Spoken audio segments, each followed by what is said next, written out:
السلام عليكم اخوان اخوات اللي موصينا على فيلا في الرباط، تكون في حي مزيان قريبه للبحر، على قريبه لاكورنيش. اجي انا جبت لكم الهمزه ديالكم، جبت لكم داكشي اللي كتقلبوا عليه.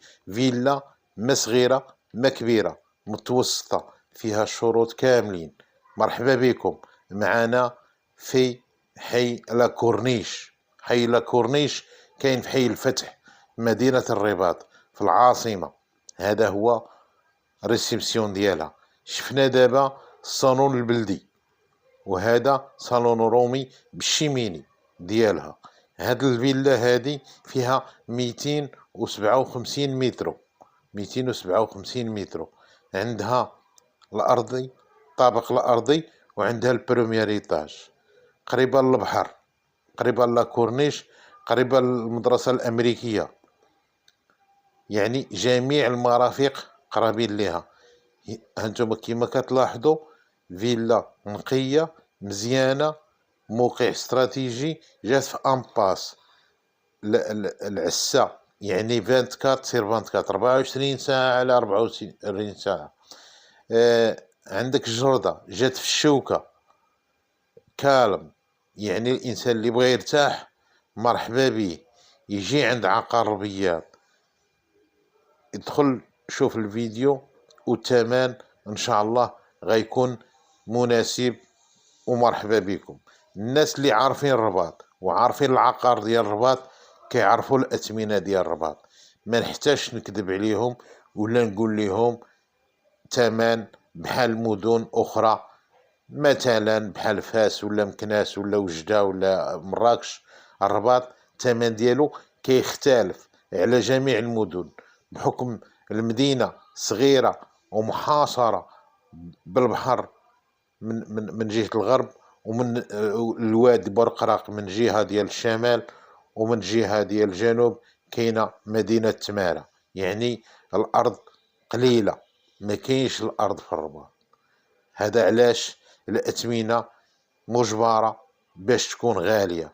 علاش؟ لأنه جميع السفارات والهيئات والمنظمات الدولية العالمية اللي كتستقر في الرباط مجبرة باش تكون عندها الإقامة ديالها أو لا الإدارة ديالها متواجدة في التراب ديال مدينة الرباط. هذا علاش يعني الأثمنة كتبان لكم نتوما غالية، لأنه ما يحقش ليها دير مثلا مقر ديال السفارة مدينة تمارة، وخا تمارة ناقصة على الرباط، أو لا ديرها في المنطقة الترابية ديال سلا وخا بيناتهم عين الواد. هذا القانون. هذا علاش الأثمنة في الرباط. وما كاينش إلا لاحظتوا ما كاينش شي حاجة جديدة في الرباط إلا بعض المناطق بحال حي الرياض، بحال هاد السويسي، طريق زعير. هنا فين كاينين الاشياء جديده، وبحكم هاد الاراضي قليله في سميتو، هذا علاش كتلقى الاشياء غاليه والجديد قليل.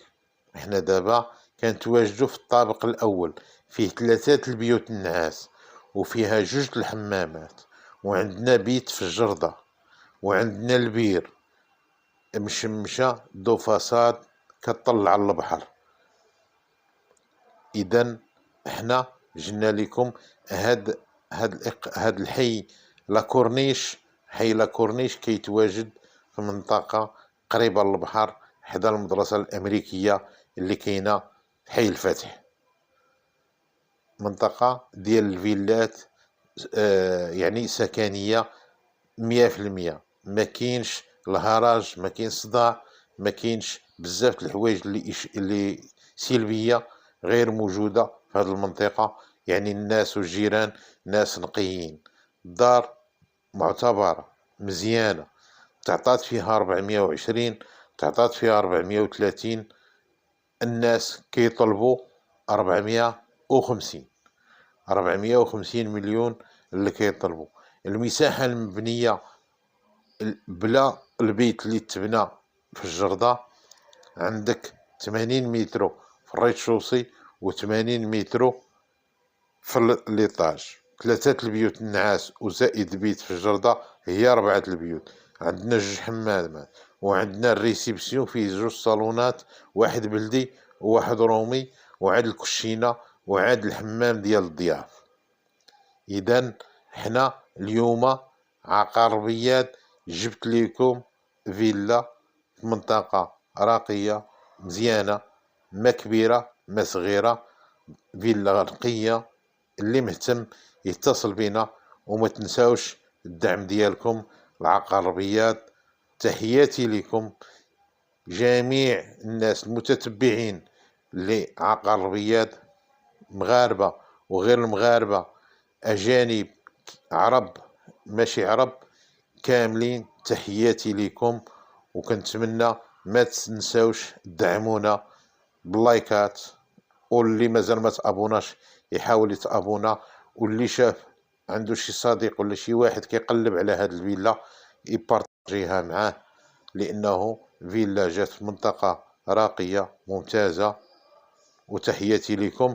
بالنسبة للأشياء أخرى، شقق، فيلات، أراضي، مرحبا، كاينين في القناة، تابونا يبانوا عندك كاملين.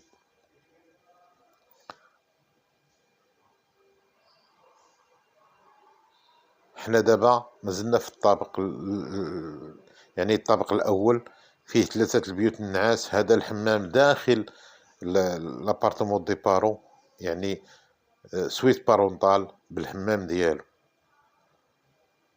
الدار مشمشة، جات شوكة، عندها 2 الواجهات. هذا هو الحمام ديال الوالدين. إذا 80 متر، فيها 3 البيوت نعاس كما كتلاحظوا. إطلالة مزيانة كتطلع للخضورة، كاين الشجر، كاين الجرادي، كاين داكشي معتبر. كنتمنى تكون راقتكم هاد الفيلا، وها البحر كتشوفوا فيه. وهذا يعني طريق لا كورنيش هي هادي كما كتلاحظوا. من الدار كتشوف البحر. وما تنساوش راه عندنا البير في الجردة، وعندنا بيت تماكي. وهانتوما كتشوفوا هذه هي الجردة ديالها، واخا المساحة صغيرة جات غزالة ومزيانة وموفرة فيها الشروط كاملين. يعني دار اللي ما باغيش بزاف ديال البني وباغيها تكون في منطقة نقية، هي هذه الهمزة، هذه هي لافير. مرحبا بكم. تحية لجميع الإخوان والأخوات داخل المغرب، خارج المغرب، جميع المتتبعين. ما تنساوش دعمونا بلايك، وشكرا. نتمنى نكون راقتكم هذا المنتوج. كما سبقنا وقلنا الثمن هو 450 مليون، بالدولار هي 450 ألف دولار، بالأورو 450 ألف أورو. إخواننا العرب اللي ما كيعرفوش بالدرهم، حنا عطيناكم الثمن بالدولار وبالأورو. وهذه هي الدخلة ديال الفيلا كما سبقنا وقلنا. يعني جات في امباس، يعني في واحد الزنقة محدودة مسدودة، يعني سكريتي العسة 24/24 ساعة. وهذه هي الكراج، هو هذا ديال السيارة. تحياتي لكم، إلى اللقاء.